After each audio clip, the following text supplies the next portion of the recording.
What would you do if you found out that the people you loved most saw you as nothing more than a cash machine?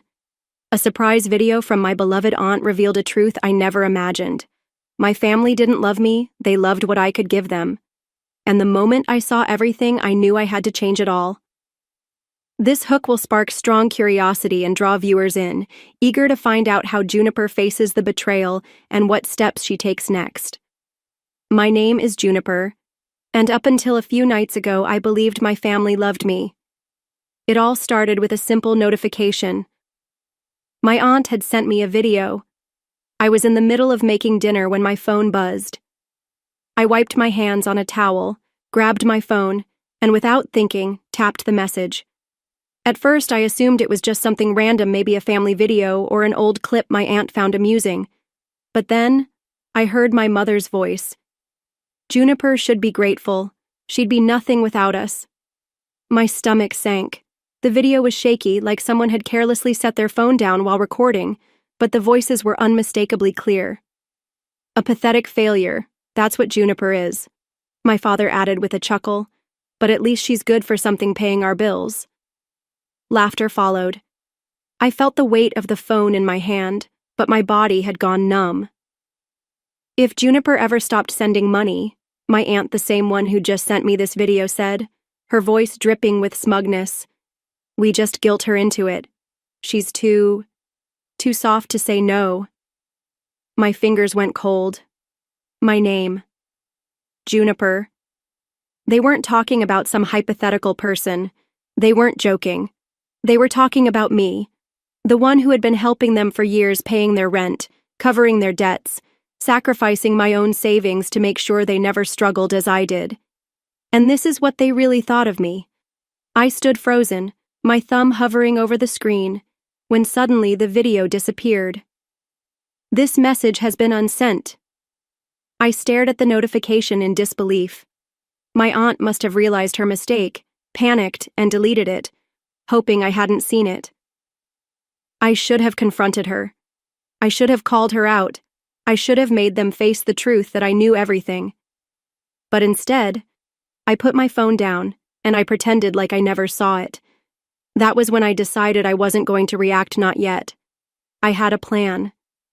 I sat there for what felt like hours, staring at my phone. The words echoed in my head over and over. Juniper should be grateful. A pathetic failure. She's too soft to say no. I wanted to tell myself it was just a misunderstanding, that they were joking, or that maybe there was some context I had missed. But deep down, I knew better. I knew the truth. They meant every word. And the worst part? They weren't wrong. I was too soft to say no. How many times had they guilted me into helping them? How many times had I put my own life on hold just to make sure they had everything they needed? My dad's temporary financial struggles had turned into me covering his rent for years. My brother's tuition for a degree he never finished was on my dime. My mom's endless emergencies always seemed to come up right after I got paid. And I did it all without hesitation because that's what family was supposed to do, right? I had spent years convincing myself I was doing the right thing, that they appreciated me, that they loved me. But that one video, that one moment, shattered every illusion I had left. Now, they thought they had gotten away with it. My aunt had unsent the message, probably breathing a sigh of relief, thinking I hadn't seen it. Maybe she even reassured everyone. Don't worry, Juniper didn't watch it. They thought I was still in the dark, and that was my advantage. I could have texted her right then and there, could have confronted her, told her I saw everything. But what would that do? They'd just deny it, make excuses, twist the situation to make me feel guilty somehow. Oh, if they thought I was still their naive, obedient little bank account, I'd let them believe it, for now. Because in just a few days, the next payment was due. And this time, things were going to be different. The next morning, I woke up to my usual routine, except everything felt different. The sun still peeked through my curtains, my coffee still brewed like always, but there was this awareness in the back of my mind, like I was seeing my life from the outside for the first time. My phone buzzed, a message from my mom. "Morning, sweetie. Just checking in. Hope you're doing well. I stared at the message. It was normal, too normal. She never texted me just to check in. There was always a reason, always a request hidden somewhere. And sure enough, a few minutes later, "Oh, by the way, rent is due soon. Can you send it by Friday?" There it was. The same cycle, the same pattern. But this time I wasn't going to play along. I typed out a response, my fingers hovering over the keyboard. My usual reply would be something like, "Of course," or "No problem." Maybe I'd even apologize for taking too long, just to make sure they never felt inconvenienced. Not this time. I erased everything and simply replied, "I can't this month." I stared at the message for a few seconds before pressing send. I set my phone down and waited. 1 minute, 2 minutes. Buzz. "Mom, what do you mean you can't?" I could see the frustration through the screen. I had never said no before. I didn't respond right away. Instead, I took a sip of my coffee, letting her stew in her confusion. A few more messages came in. Mom texted, "Juniper, this is serious. We're counting on you. You know we don't have another option right now, right?" Another buzz. This time my aunt, "Hey, sweetie, your mom is freaking out. Is everything okay?" I almost laughed. Is everything okay? Sure, everything was great. I had spent years paying for their lives, and the one time I even hinted at stopping, they panicked. Not once did they ask if I was okay, if I needed help. It was never about me. It never had been. I took a deep breath and replied, "I have some unexpected expenses this month. I can't send anything, sorry." That was it. No explanation, no apology. And then I waited. What happened next told me everything I needed to know. The silence was deafening. For the first time in years, I had said no, and they didn't know how to handle it. I stared at my phone, watching the 3 little dots appear and disappear over and over. My mother was typing, stopping, typing again. I imagined her sitting there, seething, trying to figure out the perfect way to manipulate me into changing my mind. Then, finally, her response came through. Mom texted, "Juniper, what do you mean unexpected expenses? What could possibly be more important than your family?" There it was, the guilt trip, the same tactic they'd always used. I didn't reply. I just let the message sit there. Less than a minute later, "Mom, you know your brother has no way to cover rent if he gets kicked out? That's on you." The brother card. Classic. Then another message. "Mom, we raised you, Juniper. We took care of you when you had nothing. Is this how you repay us?" I clenched my jaw, my fingers tightening around my phone. When I had nothing, they never took care of me.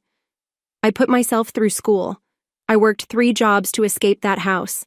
And the moment I had money, they latched onto me like leeches, draining me dry.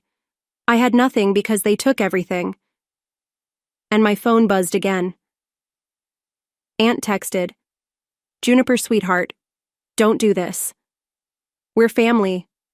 Your mom is just upset. You know how she gets. Just send the rent and everything will be fine." Everything will be fine. For who? I put my phone down, my heart pounding. I needed a second to breathe, to think. I walked to the kitchen, poured myself a glass of water, and took a slow sip, staring at the clock on the wall. I could feel it, something shifting inside me. For years, I had been scared of this moment, scared that if I ever stopped paying, they'd hate me, they'd cut me off, they'd turn their backs on me. But now I knew the truth. They never loved me. They loved what I could give them. The moment that stopped, they would show me exactly who they were. Buzz. I walked back to my phone, picking it up with steady hands. This time, the message was from my father. Dad texted, "Juniper, I don't know what's gotten into you, but this is unacceptable. You're being selfish. This family needs you, and you're acting like some entitled brat. Grow up and do the right thing." There it was. The final mask had slipped. No more pretending, no more fake sweetness or concern, just demands. I stared at the words, my heart pounding in my ears. And then another notification appeared this time, a voice message from my aunt. My hands trembled as I hesitated, my thumb hovering over the play button. Something told me this was going to change everything. I paused for a long moment, staring at that little play button on the screen. A voice message from Aunt D. She wasn't the type to send voice messages she always texted, sugarcoating her passive-aggressive messages with just enough fake sweetness to make me feel guilty. But this felt different. Slowly, I pressed play. Her voice came through, sharp and impatient. "Juniper, listen. I don't know what kind of game you think you're playing, but this isn't funny. Your mother is losing her mind. Your dad is furious, and honestly, I don't blame them. You've always been, well, a little ungrateful, but this is beyond selfish." My stomach tightened, but I forced myself to keep listening. "You have a good job, don't you? You make more than any of us. You don't even need that money. Meanwhile, your family is struggling, and what? You just wake up one day and decide you don't care anymore?" She laughed bitterly. "You owe them, Juniper. After everything they've done for you, after all the sacrifices they've made, they gave you life and now you're just going to walk away? Pretend they don't exist? What kind of daughter does that?" She exhaled sharply, and for a moment, I thought she was done. But then she spoke again, her tone darkening, colder now. "You know what? If you really want to be that kind of person, fine. But don't expect them to forgive you. Don't expect to come crawling back when you realize how much you need them. Because once you cross this line, there's no coming back." The message ended. Silence. I let the words sink in, my thumb hovering over the replay button. My ears rang, my hands numb. I should have felt scared. I should have panicked. I should have been scrambling to make things right, to fix this, to apologize. But instead, I felt calmer. No, more than that, I felt free. Because in those words, she had just confirmed everything I had suspected all along. They didn't love me. They didn't respect me. They didn't even see me as a person. I was just a bank account to them, a walking, breathing ATM. And the moment I stopped giving, I was nothing. And if that was the case, then maybe it was time to be nothing to them. My phone buzzed again. Another message from my mother. "Mom, last chance, Juniper. Send the rent." I stared at the message for a long, long time. Then, without hesitation, I blocked her. I blocked my dad. I blocked my aunt. And just like that, for the first time in years, I was free. Or so I thought. Because the next day, my brother showed up at my door. The knock at my door sent a chill down my spine. It was early, too early. The kind of early where normal people were still asleep, the sun barely peeking over the horizon. For a second, I thought about ignoring it. Maybe it was a neighbor, maybe it was a package, maybe it was anything other than what I knew it was. Then another knock, louder this time, more insistent. I took a slow breath, steeling myself, and walked to the door. My fingers hesitated on the handle, my heart hammering in my chest. And then I opened it. There he was, my brother. His face was twisted in something between anger and desperation. His clothes wrinkled like he hadn't slept. His eyes, God, his eyes were bloodshot, wild. "Are you serious, Juniper?" His voice was sharp, like a blade pressed against my skin. "What the hell is wrong with you?" I blinked, keeping my face neutral. "Good morning to you too, Jason." He scoffed, running a hand through his already messy hair. "Don't do that. Don't act like this isn't a big deal. You blocked everyone. Mom is freaking out, Dad's losing his mind. You're just... What? Cutting us off? Pretending we don't exist?" I crossed my arms, leaning against the doorframe. "I don't know, Jason. Maybe I just got tired of being treated like a piggy bank." His jaw clenched. "Oh my God, not this again. Not this again." I let out a bitter laugh. "Jason, I've been paying your rent for years. I've covered your bills, your food, even your stupid gym membership. And the one time I say no, the one time I set a boundary, Mom calls me a selfish brat, Dad says I'm unacceptable, and you show up at my door like I committed a crime. His lips parted like he was going to argue, but no words came out. So I kept going. And don't even try to pretend you care about me. I saw the video. His face went pale. For the first time, real fear flashed in his eyes. What video? I smiled, but it wasn't a kind one. You know exactly what video, Jason. Jason shifted his weight, avoiding my gaze, his fists clenched tightly. Look, it wasn't serious, okay? We were just joking. You're overreacting. Joking? My voice was low but sharp, cutting through the air.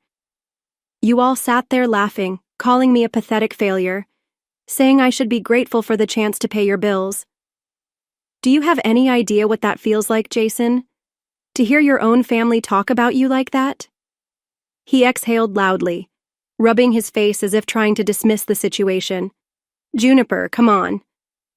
No, I interrupted him. You come on. If you want money, get a job. If you want someone to take care of you, find someone else. Because I'm done. Silence fell between us. He just stood there, staring at me. For a brief moment, I saw something flicker across his face, something raw and vulnerable. But it was gone in the blink of an eye. You don't mean that, he muttered, his voice laced with doubt. I held his gaze. Yes, I do. Another silence. His face hardened and his mouth twisted into something ugly. Fine, he spat. You want to be a selfish bitch? Go ahead. But don't come crawling back when you realize you have no one left. With that, he turned and stormed out of the door.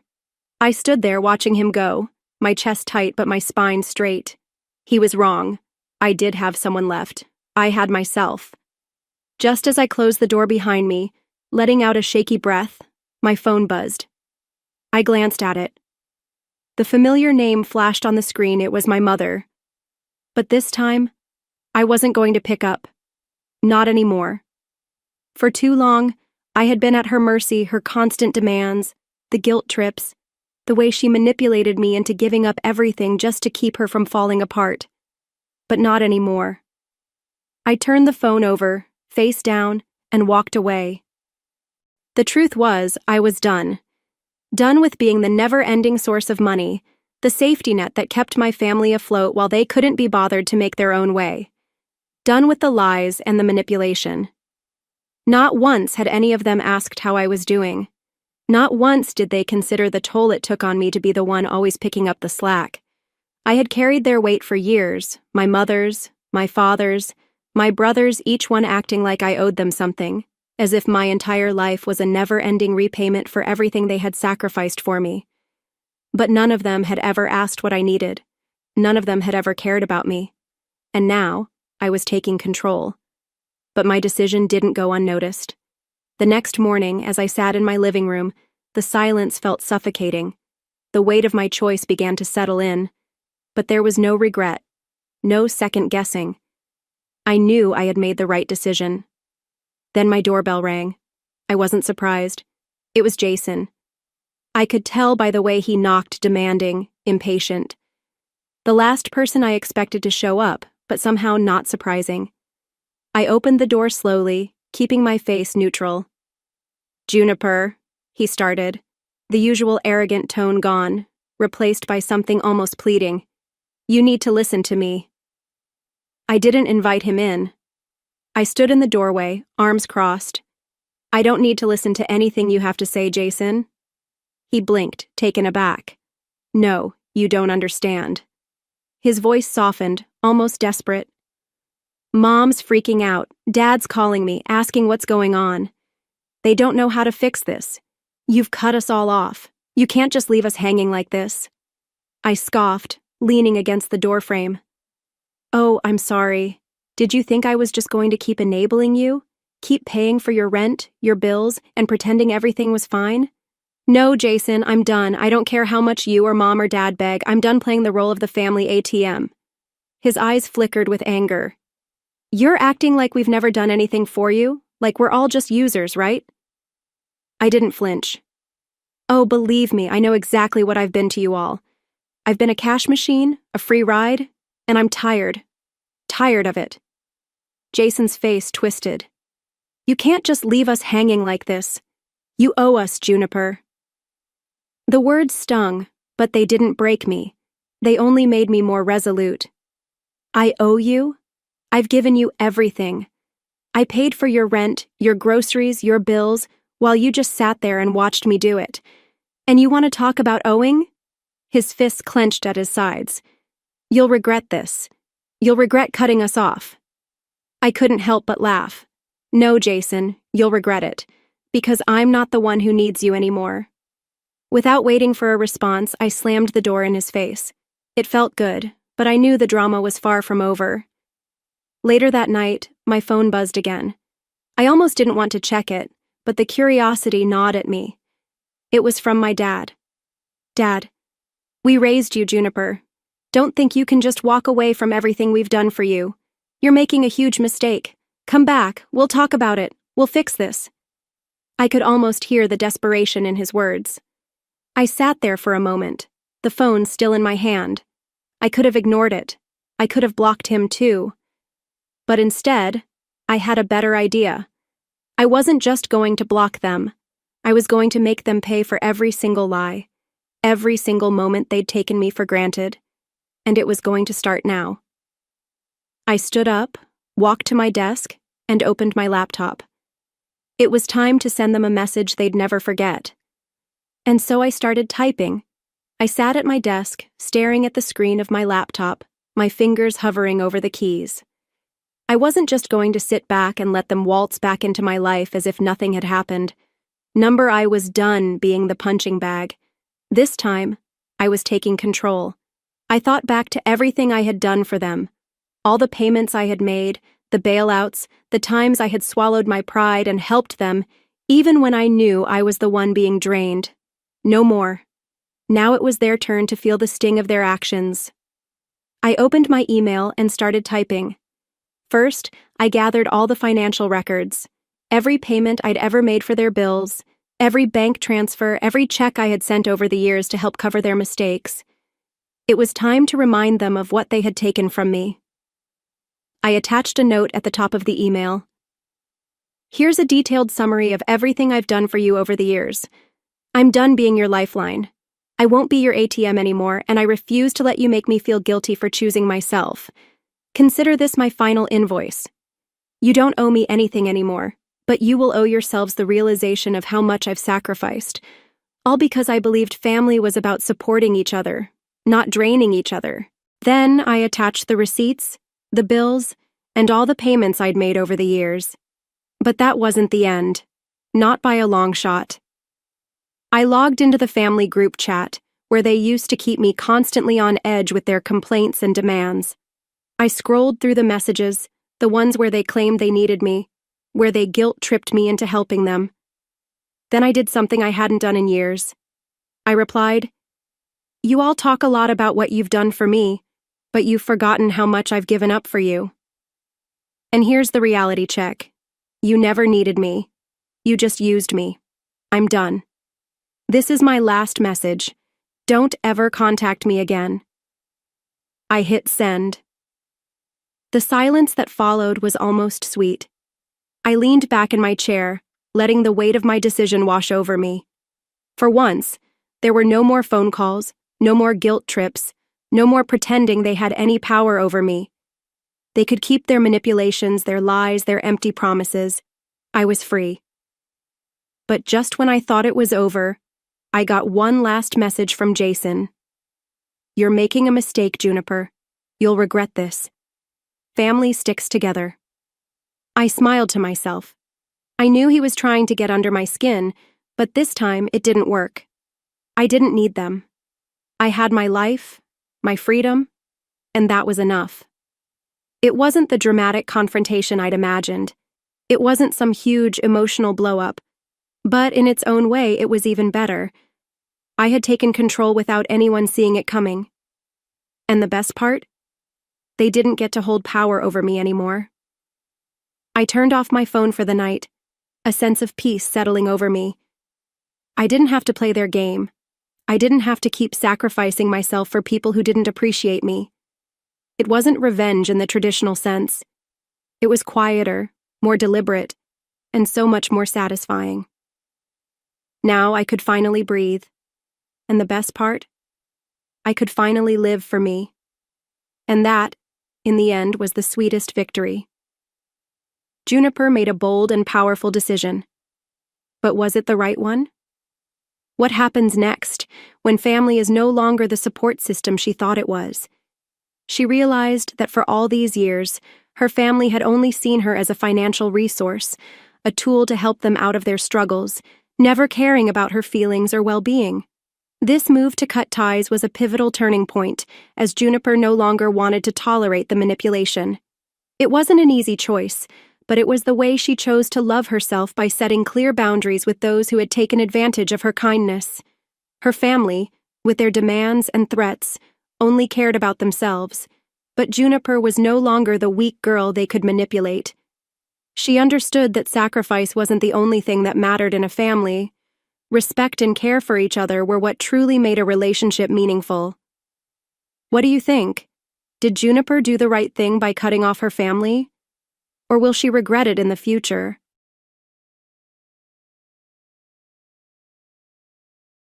The security footage played on my laptop screen for the fourth time, and each viewing made my blood boil hotter. There was my cousin Colby, clear as day, jimmying open the back door of my boutique at 2:47 a.m. I'd recognize that signature slouch anywhere, even with the hood pulled up. My name is Daphne, and I've spent the last 6 years building velvet and lace from nothing into one of the most successful boutiques in our city. Now I sat in my ransacked office, surrounded by empty display cases where my most expensive pieces had been. "Ma'am, we'll need you to sign here." The police officer handed me a form, his pen hovering over the spot where I needed to press charges. "Are you absolutely certain about this? Family matters can be complicated." I grabbed the pen. Family doesn't steal $50,000 worth of merchandise from family. My phone buzzed again, the 7th call from my mother in the past hour. I silenced it without looking. "The security company called me at 4 a.m., I told the officer, signing my name with sharp, angry strokes. I thought it was a false alarm until I saw the back door hanging open. Then I found this. I handed him the note I'd discovered pinned to my office door. "Sorry, cuz. Desperate times. I'll make it right someday." See, the officer bagged it as evidence, while his partner photographed the empty cases. My pride and joy, vintage Cartier pieces, limited edition handbags, and custom jewelry, all gone. "Daphne," my sister Lexi burst through the front door, still in her pajamas. "Mom's freaking out. Tell me you haven't pressed charges yet." Too late. I crossed my arms. "And don't start with the buddy's family speech. You don't understand what you're doing." Lexi grabbed my arm. "Uncle Graham is livid. He's talking about cutting you off completely." I yanked free. "Cut me off from what? The family that's calling me a traitor for holding their precious Colby accountable?" My phone buzzed again, this time a text from my aunt. "How dare you do this to your own cousin, after everything we've done for you?" I laughed bitterly. Everything they've done for me? I built this place myself. Every penny, every late night, every sacrifice. That was all me. "Ma'am," the officer interrupted, "we've got enough for now. We'll be in touch once we locate your cousin." After they left, Lexi paced the shop floor while I began cataloging the missing items for insurance. "He's been struggling," she said softly, "ever since he lost his job." "Don't." I slammed my laptop shut. "Don't you dare make excuses for him. He didn't steal bread to feed his children. He took luxury items he can fence for quick cash, probably to pay off whatever mess he's gotten himself into this time." "You don't know that. I know exactly what I saw on that footage." I pulled it up again, pointing at the screen. "Look how he goes straight for the high-value cases. He knew exactly what he wanted. This wasn't desperation. It was calculated." My phone lit up with a text from Colby himself. "Please, cuz, don't do this. I can explain everything." "He's reaching out," Lexi said hopefully. "Maybe if you just talk to him." The time for talking was before he broke into my store. I deleted the message without responding. Actions have consequences. It's time this family learned that. "You'll regret this," Lexi warned, heading for the door. "When you're alone at the next family gathering, If you're even invited, you'll wish you'd handled this differently. Maybe. I stood amid the wreckage of my shop, my voice steady, but I'd regret letting him get away with it even more. After she left, I walked the silent aisles of my boutique, straightening items that had been knocked askew during the break-in. 6 years of work, of proving everyone wrong when they said I was crazy to open a high-end shop in this economy. 6 years of building something I could be proud of. My phone buzzed one final time. A message from Victoria, our family matriarch. Come see me tomorrow. There are things you need to know. I stared at the message for a long moment before putting my phone away. Whatever Victoria had to say could wait. Right now, I had a store to put back together and a security system to upgrade. My family wanted to paint me as the villain? Fine. Sometimes justice was more important than keeping the peace. I looked at the empty cases one last time before locking up for the day. Colby had chosen his path. Now I was choosing mine. Victoria's house smelled like cinnamon and secrets. She poured tea from a delicate porcelain pot while I sat stiffly on her antique sofa, still angry from the morning's confrontation with Uncle Graham in my shop's parking lot. You're making a terrible mistake, he'd shouted, face red with rage. My boy made one bad choice. One. And you're ready to ruin his life over some insured merchandise? Your boy is 29 years old, I'd fired back, old enough to know breaking and entering is a crime. Now Victoria studied me over her teacup. You've stirred up quite the hornet's nest, dear. They're the ones swarming. I set my untouched tea down. Did you ask me here to convince me to drop the charges too? No. Victoria's eyes narrowed. I asked you here because it's time you understood what you're really dealing with. Before she could continue, the front door burst open. My mother rushed in, followed by Lexi. There you are. Mom's voice trembled. I've been calling for days. How could you do this to us? To you? I stood up. He robbed me. Rhea, sit down, Victoria commanded. You're not helping. But she's destroying this family. Mom collapsed into an armchair. Colby's talking about leaving town. Graham won't even speak to me anymore. Good, I snapped. Maybe he should focus on why his son's a thief instead of threatening me. Lexi stepped between us. Daphne, please, just hear Mom out. No, you all need to hear me. I faced them each in turn. Colby broke into my store. He stole from me. He betrayed my trust. And instead of holding him accountable, you're all acting like I'm the criminal. It's more complicated than that, Victoria said quietly. What's complicated about it? Victoria set her tea down with a sharp clink. Colby's actions. They're part of a pattern, one this family has chosen to ignore for far too long. Victoria, don't. Mom's warning was sharp. Don't what? I looked between them. What pattern? Victoria's response was cut off by my phone ringing. Kent's name flashed on the screen, my friend who'd been helping me document the aftermath of the break-in. Take it, Victoria said, but come back tomorrow, alone. I stepped onto the porch to answer. Kent, you need to get down here. His voice was urgent.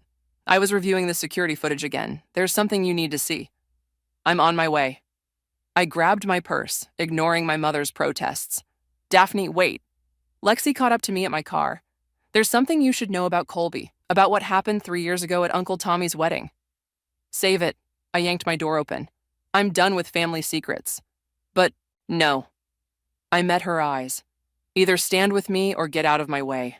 I'm finding out the truth, with or without this family's help.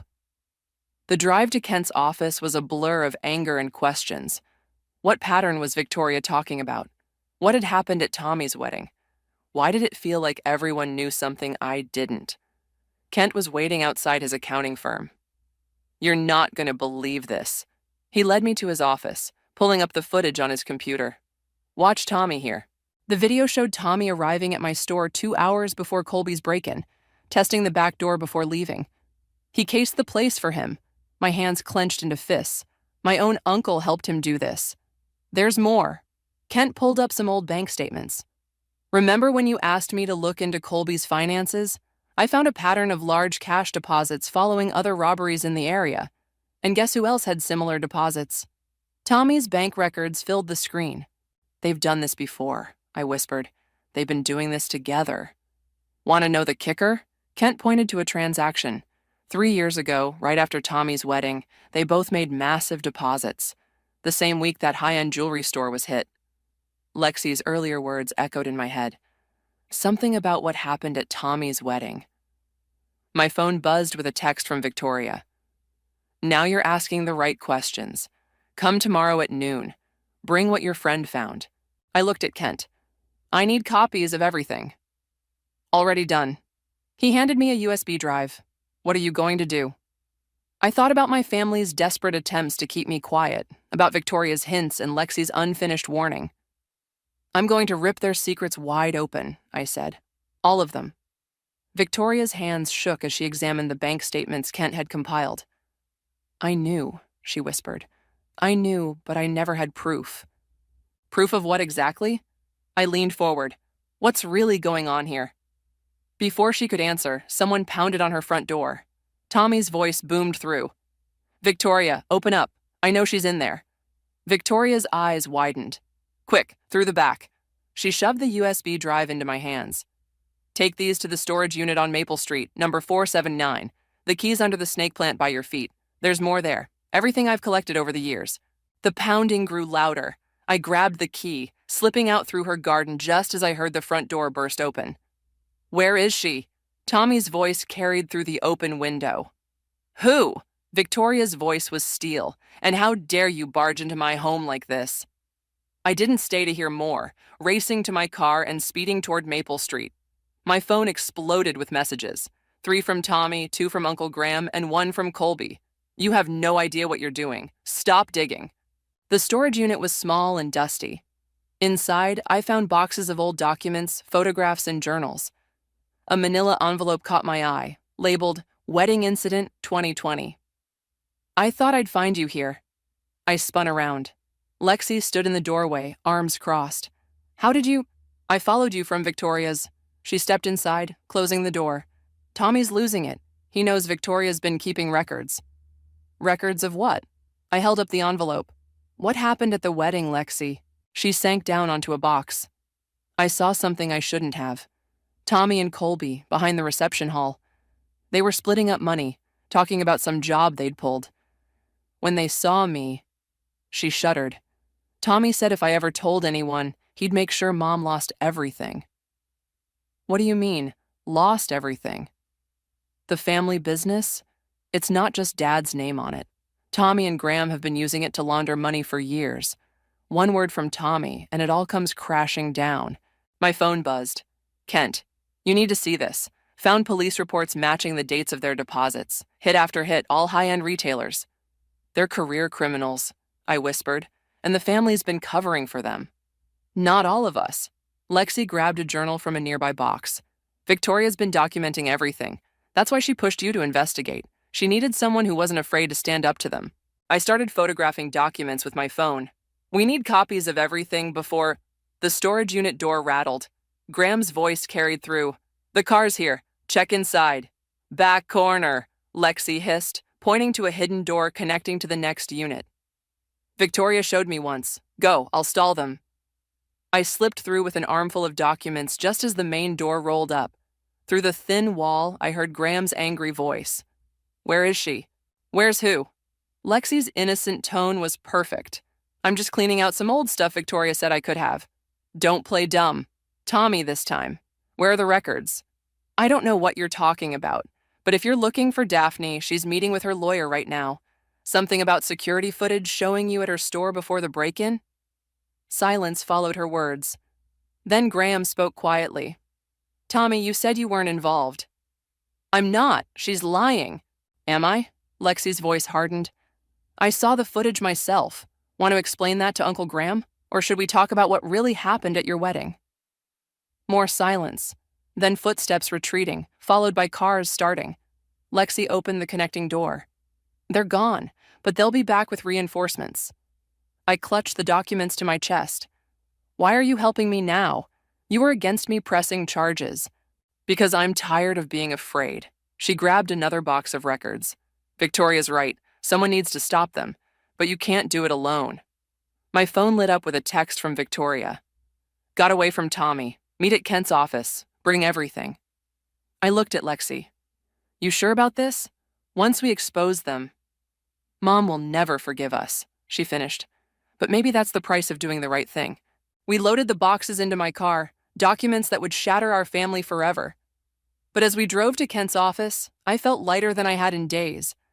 The truth was finally coming out, and there was no stopping it now. Kent's office looked like a war room, with documents spread across every surface. Victoria sat at his desk, methodically sorting through years of evidence while Lexi and I cross-referenced dates with police reports. "Look at this," Kent said, pointing to his computer screen. "Every major robbery in the past 5 years. They all line up with family events. The country club heist, right after Graham's anniversary party, the art gallery theft, the weekend of Mom's funeral. Perfect alibis," Victoria nodded. "Who would suspect someone attending a family function?" My phone buzzed. "Mom again. Please come home. We can talk about this." "Don't answer," Lexi warned. "She's with Graham and Tommy at the house. They're trying to trap you into a family meeting." The office door burst open. Colby stood there, pale and sweating. "Get out," I snapped, reaching for my phone. "Wait." He held up his hands. "I'm not here to cause trouble. I need to talk to you, alone." Kent stepped between us. "That's not happening." "Please." Colby's voice cracked. "They're going to pin everything on me. Tommy and Dad, they're meeting with their lawyer right now. They're going to say I acted alone, that I've been stealing for years without their knowledge." Victoria stood up. "Let him talk." "You can talk right here," I said, "in front of everyone." Colby slumped into a chair. "It started at Tommy's wedding. I was in debt, bad debt. Tommy said he could help, but I had to do exactly what he said. The wedding was just a test run." "The jewelry store robbery," Lexi said quietly. "Yeah." Colby wiped his face. "After that, it got easier. Tommy would pick the targets, Dad would handle the money laundering through the family business, and I did the actual jobs." "And my store?" My voice shook with anger. "Was that their idea too?" "No." He wouldn't meet my eyes. "That was all me. I thought if I hit someone in the family, they couldn't report it without exposing everything. I never expected you to actually press charges." "You underestimated her," Victoria said sharply. "Just like they all did." Kent's printer whirred to life, spitting out documents. "I've got enough here to bury all of them. Bank records, security footage, witness statements, everything." "They'll destroy Mom's life," Lexi whispered. "The business—" "Mom's not innocent in this," I said. "She knew. They all knew." "Not everything." Colby pulled out his phone. "But you're right, and I can prove it. I've been recording their conversations for months. Insurance, in case they ever tried to throw me under the bus. Like they're doing now." He played a recording. Tommy's voice filled the room. "If anyone starts asking questions, Colby takes the fall. That was always the deal. Graham, back me up here." "They're meeting at the house tonight," Colby said. "Everyone will be there. They're planning to present a united front, make me out to be the black sheep who's been stealing from the family for years." Victoria's eyes gleamed. "Then that's where we'll confront them. All of us, with all of this evidence." "It's too dangerous," Kent protested. "They're cornered animals at this point." "No." I stood up. "Victoria's right. I'm tired of hiding. Tired of them controlling the narrative. Tonight ends it. All of it." Lexi grabbed my arm. "Then we do it smart. Kent, call your friend at the police department. Have them ready, but out of sight. Colby, you'll need to wear a wire." "Already ahead of you." Kent pulled out recording equipment. State of the art. They'll never know. "I'll get them drinking," Victoria said. "They always talk more when they're drunk." My phone buzzed one final time. A message from Mom. "Family dinner tonight, 7 p.m., non-negotiable." I showed them the text. "Looks like we're expected." "Good." Colby attached the wire under his shirt. Time they learned they can't control everything. We spent the next hour preparing, gathering documents, making copies, ensuring every piece of evidence was bulletproof. One way or another, tonight would change everything. "Ready?" Lexi asked as we prepared to leave. I looked at our unlikely alliance. Victoria, the secret keeper turned whistleblower. Kent, the loyal friend who never backed down. Colby, the thief seeking redemption. And Lexi, the sister who finally chose truth over peace. "Ready," I said. "Let's go blow up our family." As we drove to my childhood home, I thought about all the family dinners where lies were served alongside Mom's pot roast. Tonight, truth would be the main course, and justice for dessert. Whether they were ready or not, everything was about to change. Mom's pot roast filled the house with a familiar aroma that turned my stomach. Everyone sat around the dining room table, the good china laid out like this was just another family dinner. Kent waited in his car down the street, monitoring Colby's wire and coordinating with the police. Well, Graham raised his wine glass. Shall we discuss this situation like adults? Let's. I remained standing, my bag of evidence heavy at my feet. Let's start with Tommy casing my store 2 hours before Colby broke in. Tommy's fork clattered against his plate. That's ridiculous. Is it? Victoria pulled out her tablet. Because the security footage is quite clear. You brought her into this? Mom's face paled. Victoria, you promised. I promised to protect this family. Victoria cut in. Not its criminals. Graham slammed his hand on the table. Now listen here. No, you listen. Lexi's voice cracked through the air. We know everything. The wedding heist, the art gallery, the country club, all of it. Lexi, Mom gasped. How could I what, Mom? Tell the truth? Someone had to. Colby shifted uncomfortably, the wire hidden under his shirt broadcasting everything to Kent. You don't understand, Tommy said smoothly. Sometimes families have to what? I pulled out the bank statements. Launder money, stage robberies, threaten their own relatives into silence. Graham's face turned red. You ungrateful. Don't. Victoria's command froze him mid-sentence. Don't you dare call her ungrateful when you've been stealing from her generation's future to fund your schemes. The business, Mom started, is built on criminal money. I finished. We have proof. Years of it. Tommy stood up slowly. Whatever you think you have. We have everything. Lexi pulled out her phone, playing one of Colby's recordings. Tommy's voice filled the room, discussing plans for the art gallery heist. The color drained from his face. Where did you get that? From me. Colby's voice shook.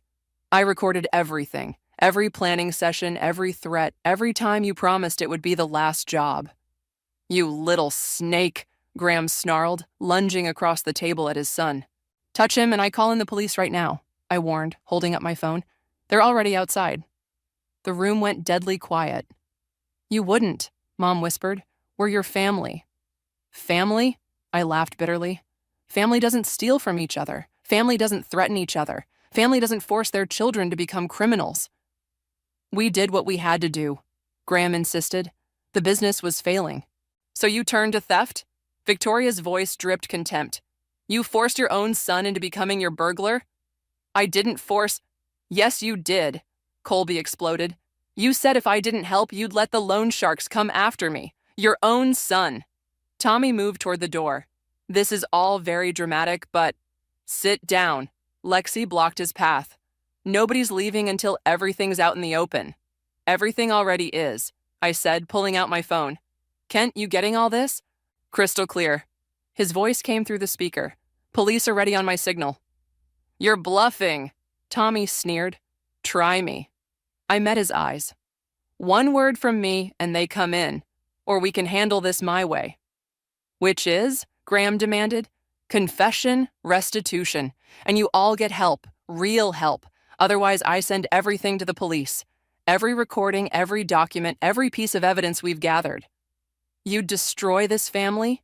Mom's voice broke. You already did that, Lexi said quietly. We're just bringing it into the light. Silence fell as they absorbed our ultimatum. I could see them calculating, weighing options, looking for escape routes. Time's up, I announced. What's it going to be? Tommy slumped in his chair. How much? Everything you stole plus interest. And you all get counseling. Real counseling, not just family therapy where you lie to the therapist. And if we refuse? Graham's voice was dangerous. I pulled out one final document, a detailed confession Colby had written, naming names, dates, amounts. Then this goes public, all of it. The grandfather clock ticked loudly in the silence. Finally, Mom spoke. Graham, she said softly, it's over. Let it be over. He stared at her for a long moment, then nodded slowly. Okay, I said, pulling out contracts Kent had prepared. Let's begin. As they started signing, I caught Victoria's approving nod. This wasn't the end. There would be months of rehabilitation, therapy, and rebuilding trust. But it was a start. The truth was finally out, and with it came the first real chance our family had at healing. 3 weeks after the confrontation, I sat in Dr. Marshall's office, watching my family attempt group therapy for the first time. The tension was thick enough to cut with a knife. So, Dr. Marshall adjusted her glasses. Who would like to begin? Nobody moved. Tommy stared at the floor. Graham fidgeted with his wedding ring. Mom dabbed at her eyes with a tissue. I will. Colby straightened up. I've been clean for 20 days now. The gambling addiction meetings are helping. That's wonderful, Colby. Dr. Marshall smiled. Would anyone like to respond to that? Why didn't you come to me? Mom burst out. I'm your mother. You could have told me about the gambling instead of letting Tommy drag you into... Don't you dare blame this on me, Tommy snapped. You're the one who taught us to hide everything. Family image is everything, Tommy. Don't let anyone know we're struggling, Tommy. That's not what Enough! Victoria's voice cut through the chaos. We're here to heal, not assign blame. Dr. Marshall nodded. Victoria's right. This isn't about pointing fingers. It's about understanding how we got here and where we go next. I know where I'm going, Graham muttered. Straight to bankruptcy thanks to their restitution plan. The business will survive, I said firmly. Kent's financial team is restructuring everything legitimately. You're lucky we're not all going to prison. Lexi touched my arm. Daphne, remember what we discussed about productive dialogue? I took a deep breath. You're right. I'm sorry. What I meant was, we have a chance to rebuild, the right way this time. Speaking of rebuilding, Dr. Marshall consulted her notes. How is the repayment plan progressing?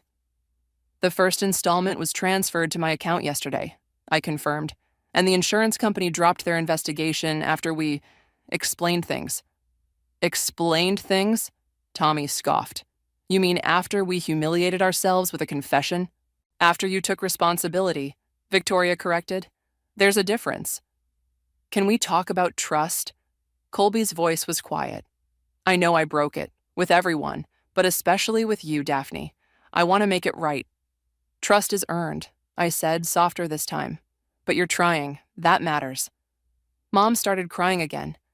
I just don't understand how we got here. Where did I go wrong? Mom, Lexi leaned forward. This isn't about wrong or right anymore. It's about honesty. Real honesty, not just the appearance of perfection. Dr. Marshall nodded encouragingly. That's very insightful, Lexi. How does everyone feel about what she just said? Scared, Graham admitted, surprising everyone. I've spent so long maintaining this image, I don't know how to be anything else. That's why we're here, Dr. Marshall said, to learn new patterns. Speaking of which, how are the individual therapy sessions going? Tommy shifted uncomfortably. My therapist says I have control issues. You don't say, I muttered, earning a sharp look from Lexi. Actually, Tommy continued, she's probably right. I think I got addicted to the power. The planning, the control, making everyone dance to my tune. That's very self-aware, Tommy. Dr. Marshall praised. Recognition is the first step toward change. My phone buzzed. A text from Kent. Insurance check cleared. Store repairs can start tomorrow. Daphne? Dr. Marshall's voice pulled me back. Would you like to share what you're feeling right now? I looked around the room. At Colby's genuine remorse, at Tommy's struggling self-awareness, at Graham's uncomfortable acceptance, at Mom's tearful hope, at Victoria's quiet strength, at Lexi's unwavering support. I feel cautiously optimistic, I said finally. We're not okay. We might not be okay for a long time, but we're trying. That's something we never did before. Baby steps, Victoria agreed. Rome wasn't built in a day, and families aren't healed in one either. Dr. Marshall smiled. That's a good place to end today's session. Remember your individual appointments this week and the homework we discussed. As we filed out, Mom caught my arm. Sunday dinner? She asked hesitantly. I know it's not required in the agreement, but maybe, I said. Let's see how this week goes. It wasn't forgiveness, not yet. But as I watched them leave, each carrying their own weight of guilt and hope, I realized something had shifted. The lies were gone, replaced by uncomfortable truths. It hurt, but it was a clean hurt, like setting a broken bone so it could heal properly. My phone buzzed again. The contractor confirming tomorrow's appointment to repair my store. One step at a time, everything was being rebuilt, including us. Maybe that's what real family was. Not perfect harmony, but the willingness to face the discord and work through it together. The grand reopening of Velvet and Lace was set for Saturday morning. I stood in the newly renovated space, adjusting a display case when the bell above the door chimed. Wow. Colby stood awkwardly in the entrance. It looks amazing. What are you doing here? I hadn't seen him outside of therapy sessions in weeks. He held up a small package. I wanted to return this before the reopening. Inside was a vintage Cartier bracelet, one of the pieces he'd stolen. I tracked it down from the fence I sold it to, took most of my savings, but you didn't have to. Yes, I did. He placed it carefully on the counter. I know it doesn't make up for everything, but it's a start. The bell chimed again.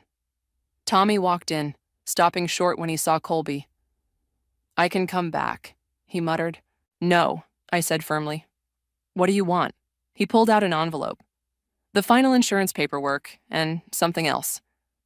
He handed me a stack of papers. My confession, the full version, every job, every plan, every detail. Do with it what you want. Why now?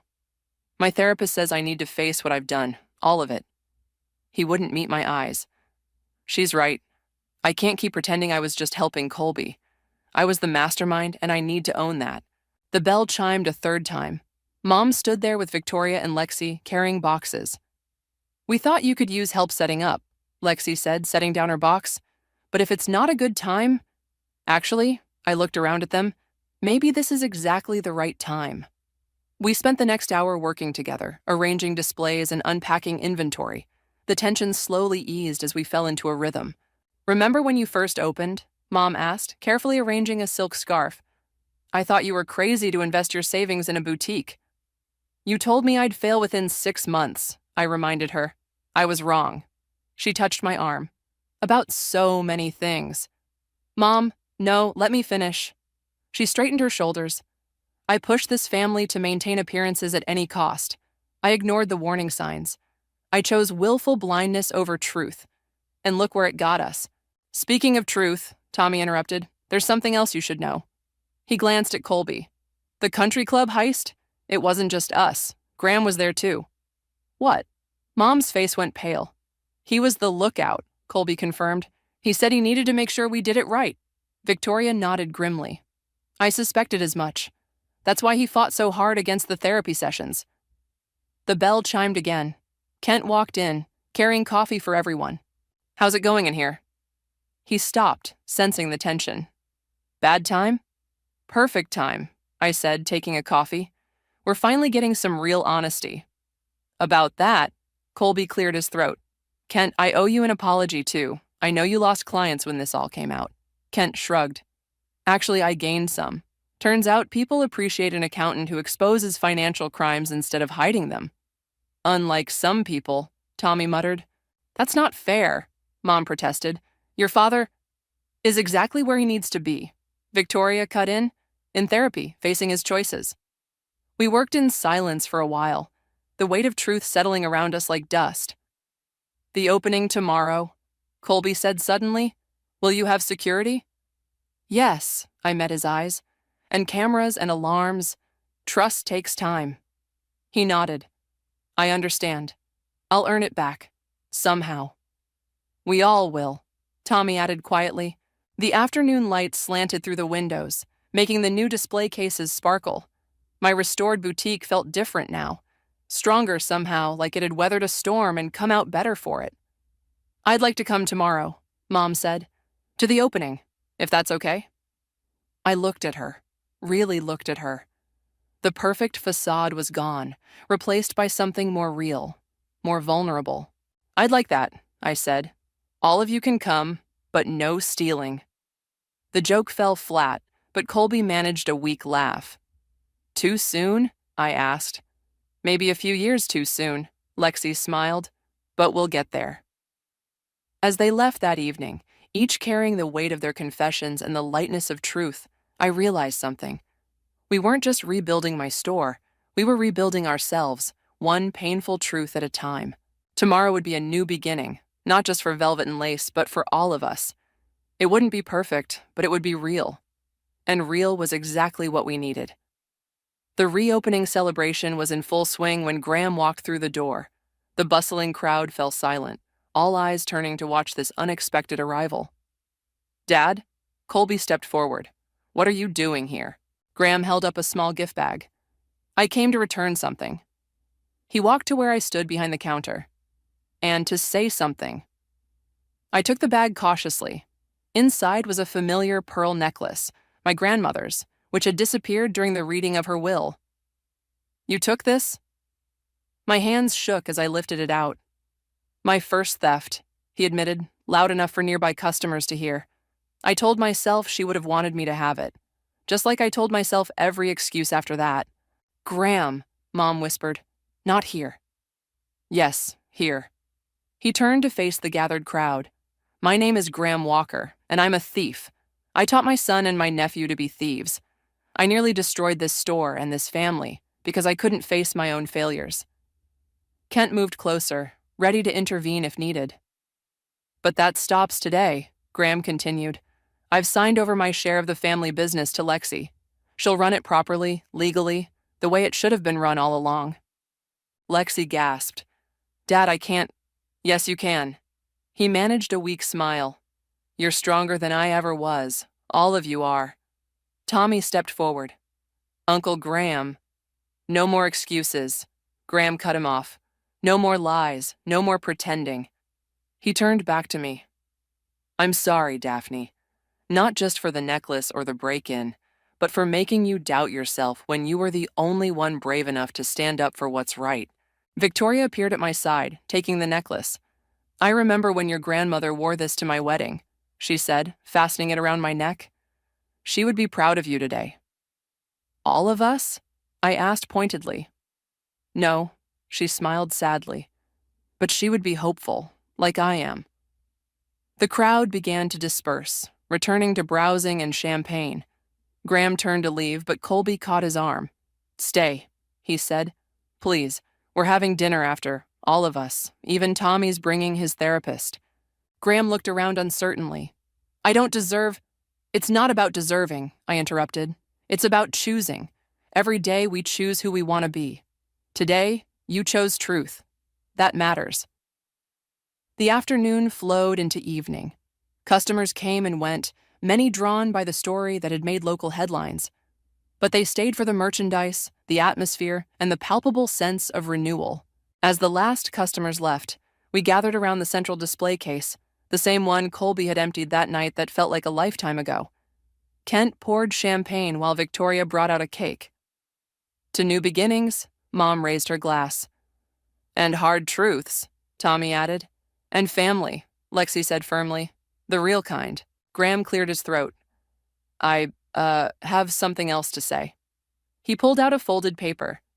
"I've been working with my therapist on this. It's a list of everyone I've wronged, and how I plan to make amends." "Dad," Colby started. "Let me finish." Graham's voice strengthened. "I can't take back what I did, but I can work every day to be better, to be worthy of the second chance you've all given me." "That's what family does," I said, surprising myself. "We hold each other accountable, but we also hold each other up." Victoria raised her glass. "To accountability. And to forgiveness," I added, meeting each of their eyes in turn. Not the easy kind that comes with denial, but the hard kind that comes after truth. As we celebrated into the evening, I looked around my restored boutique. The new security system blinked steadily, a reminder of lessons learned. But it was more than that. Each display case now held stories of theft and redemption, of lies and truth, of breaking and rebuilding. Kent squeezed my hand. "You did it." "We did it," I corrected, watching my family, broken but healing, imperfect but trying. All of us. The night ended with promises of Sunday dinner, therapy appointments, and continued amends. As they left, each carrying their own mixture of regret and hope, I realized something profound. Sometimes it takes breaking something completely to rebuild it stronger. Sometimes the hardest path, the one through truth and accountability, is the only way to real healing. I locked up my boutique, the security system humming reassuringly.